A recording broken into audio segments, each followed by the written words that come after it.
What is good, YouTube? Yu-Gi-Oh! Vendor here, coming to you with a day profile on Floowandereeze. This is my 11.0 version. I feel like this is the best way to play the deck so far. A lot of decks have changed. Full-time Hypernova coming out gives us new challenges with the deck, new ban lists. Gonna change the way the deck is gonna be played and new meta challenges. You still play the access code in a shoe rag. These are the best link fours for you to play. These are go control and go for game cards, and they just too powerful in this deck, and this card just allows you to search a wing beast.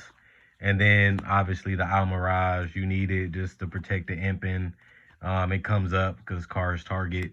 Secure Gardeners for burn damage. It comes up, everybody's doing it now for cheap wins, and this card stops it, and it's easy to summon it. Relinquish Anima, sometimes you need to take one of your weak monsters and turn it into a beat stick. It comes up a lot more than you think, and it's unpredictable because people don't expect you to play this, and because they just don't, and then you play it, and then it comes up, and then you be surprised too how much often it comes up sometimes. Same with Link Karibo. People notice they plays it, but it's just a defensive card to stall. I think this card comes up a lot too if you're in longer duels. Zeus, I missed this in my last day profile, so I had to re-upload it. So Zeus is just a card that comes up a lot in big tournaments just because you have to wipe the whole board, and it steals games for you. This is the card that you use to beat tower monsters like the Adenister. It allows you to attack over them, and it comes up sometimes where you don't have an out but to get over them, and this card allows you to do it. This card allows you to burn for the game. It doesn't come up as much as you would like, but it's still good to have it just in case it does. Cyber Dragon over the same. It doesn't come up often no more because that format is past, but it is some tournaments like regionals and locals where it comes up. This is for Zeus. It allows you to attack directly, so it can help you end games. It can help you steal games, and it can allow you to go into Zeus.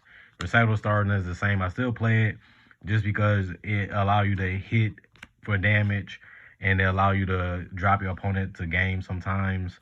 So it does come up. Cypher Logo Omega, it comes up because you can recycle cards. And then this card, sometimes you can't destroy it, so you shuffle it. And sometimes just Mechaba comes up if you need a card that can negate and control the board. You send the Nova. Nova summons Mechaba. Mechaba allows you to have a negate for spell traps and monsters. And then sometimes you want to destroy a back row monster, and Ints allow you to do that if you send it to the grave or your opponent does. And you can pop a card. 3 barrier, I like this better because it's more versatile than Featherstorm, because most decks, if you hit the extra deck or they can't summon from the extra deck, they just lose. In this deck with Apex and Ryza and Impin already have that covered.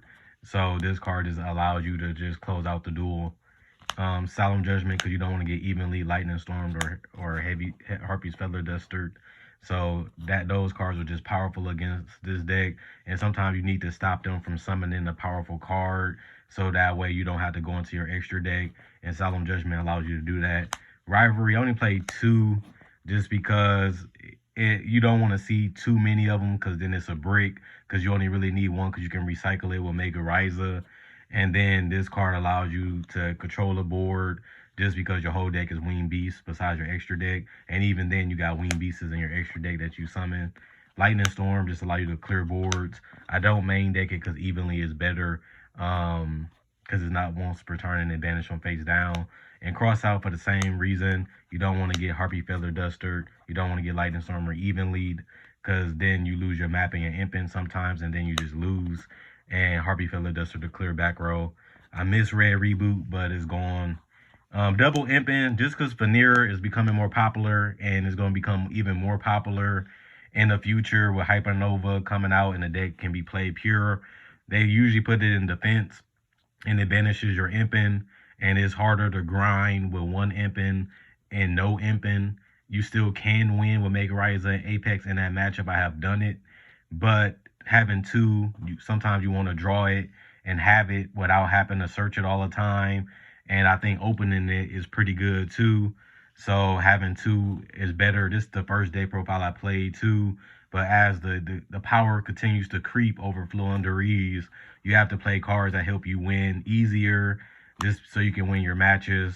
And I think Imping is one of those cards. Same with Mega Ryza. Allows you to break boards, allows you to recover cards. That can help you grind better. Is one of the best cards in the deck. In Apex, this stops the Lightning Storms evenly and Harpy Feather Duster, which is cards that can help you lose. So you definitely need to play the one Apex Avian. Triple Eaglin.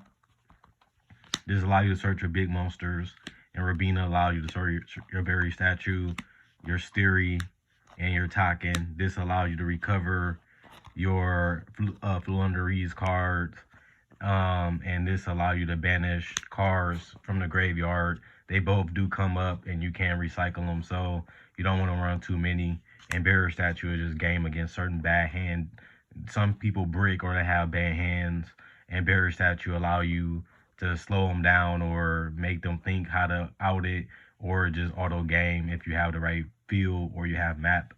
And then Dimensional Shifter, it just outright powerful. It just win games just because it just cuts off the graveyard. And sometimes if you have multiple, you can just banish shit off Imping, and because it sits in your hand sometimes once you use it once and your graveyard already full, you can just use Imping to banish the extra ones in your hand and half attack of monsters and go for game. Map is just self-explanatory at this point. It basically is game, and this first effect comes up when you need to banish a card to summon a monster. This card allows you to gain life points and basically banish a winged beast to search. This card is broken because it's not once per turn to tribute a monster, so you can summon multiple monsters tribute-wise and get rid of multiple cards on your opponent's side of the field. So it helps you break boards, and it allows you to shuffle ones you don't need back into the deck and draw 2 cards that can help you, like Pot of Duality, which allow you to draw cards, and also Pot of Prosperity, which allow you to draw cards. And then Book of Moon, a lot of people say they've been losing to Ash and Imperm as they have become back popular, and Book of Moon just allows you to dodge Ash and Imperm. Same with Call by the Grave. But Call by the Grave is good against a lot of decks too, because it negates effects even if it's in the graveyard. And even if they're not, and if you banish them from the graveyard, you can negate their effects in hand and on field, as long as you have another copy that's in the grave, and then it can negate them on field and in hand too. Dimensional Fissure is powerful just because it allows you to control your opponent not having the grave, and since this deck plays well with not having a grave, you can just win. And the fact that this card is an auto win button, just like Shifter, it just stays on the field and you can recycle it with Mega Ryza. And then Infinite Impermanence, the best hand trap ever created, just allow you to slow down your opponent, stop them from making big boards and broken boards, just because it stopped them from building them. And evenly, it's not once per turn. So it allows you to clear boards, break boards, and come back in duels. This deck has problems doing it, and this card just does it in one card. And Ice Dragon Prison, anytime you can take cards from the grave and clear big monsters on the field, problematic monsters, problematic cards, this card allows you to kill 2 birds with 1 stone. And then Floowandereeze in Dreaming Town, just a powerful card. Allow you to put cards face down, allow you to play on your opponent's turn, and allow you to build established board or break them. Just a powerful deck, the best deck in the game. We're going to see what happens at YCS Vegas. I think we came in second again. It shows you how powerful the deck is to be able to get through a tier 0 format and continue to get close enough to win. That just lets you know that we just one deck list away, one great player away from piloting this deck for the first win in TCG. Already got it done in OCG. We just got to get it done in the TCG. And I think YCS Vegas is where we get it done. So it should be fun. Other than that, comment, like, subscribe, and share.